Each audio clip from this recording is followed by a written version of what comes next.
नमस्कार मित्रों, an option में आपका एक बार फिर स्वागत है। हम एक्सरसाइज 5.1 को सॉल्व कर रहे हैं और आज की वीडियो में 5.1 का क्वेश्चन नंबर 4 को सॉल्व करेंगे। क्वेश्चन नंबर 4 है find the angle which is equal to its complement. हमें एंगल फाइंड करना है और जो आप एंगल फाइंड कर रहे हो वह एंगल उसके कॉम्प्लीमेंट एंगल्स के इक्वल है। और हमें यह भी पता है कि sum of two complement angles होता है 90 डिग्री। तो सबसे पहले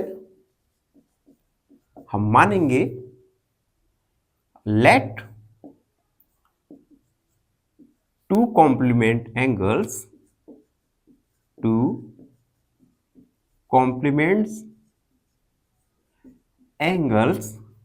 बी एंगल 1 एंड एंगल 2। हमने मान लिया दो कॉम्प्लीमेंट एंगल 1 और एंगल 2 है। ठीक है, अब क्वेश्चन में कहा गया है कि जो एंगल है वो उसके कॉम्प्लीमेंट एंगल के इक्वल है। इट मींस एंगल 1 और एंगल 2 ये इन दोनों का वैल्यू इक्वल होगा। तो हम लिखेंगे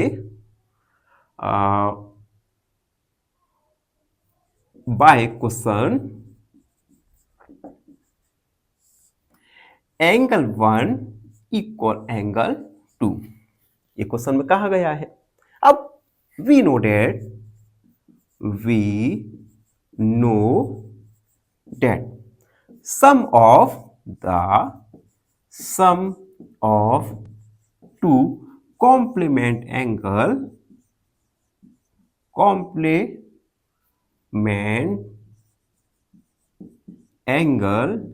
is 90 डिग्री। दो कॉम्प्लीमेंट एंगल्स का सम होता है 90 degree. It means angle 1 plus angle 2 ये 90 डिग्री के इक्वल होगा। अब यहां पे आप देख सकते हैं एंगल 1 ये एंगल 2 के इक्वल है, तो हम एंगल 1 की जगह एंगल 2 लिख सकते हैं 90 डिग्री। एंगल 2 यानी 2 angle 2 equal 90 degree. Angle 2 equal 90 degree upon 2, angle 2 का वैल्यू आएगा 45, यानी hence 45 is equal to its complements, यानी 45 डिग्री एंगल उसके कॉम्प्लीमेंट एंगल के इक्वल यानी बराबर रहेगा। तो ये था क्वेश्चन नंबर 5। आई होप आप सबको अच्छे से समझ आया होगा। फिर भी कोई भी डाउट रहता है, कोई भी क्वेरी है, उसे कमेंट सेक्शन में लिख दीजिए, हमसे जुड़िए और प्लीज सब्सक्राइब एन ऑप्शन। धन्यवाद। फाइनली एक क्वेश्चन पूछूंगा आपसे। क्वेश्चन है how many lines can pass through one given point.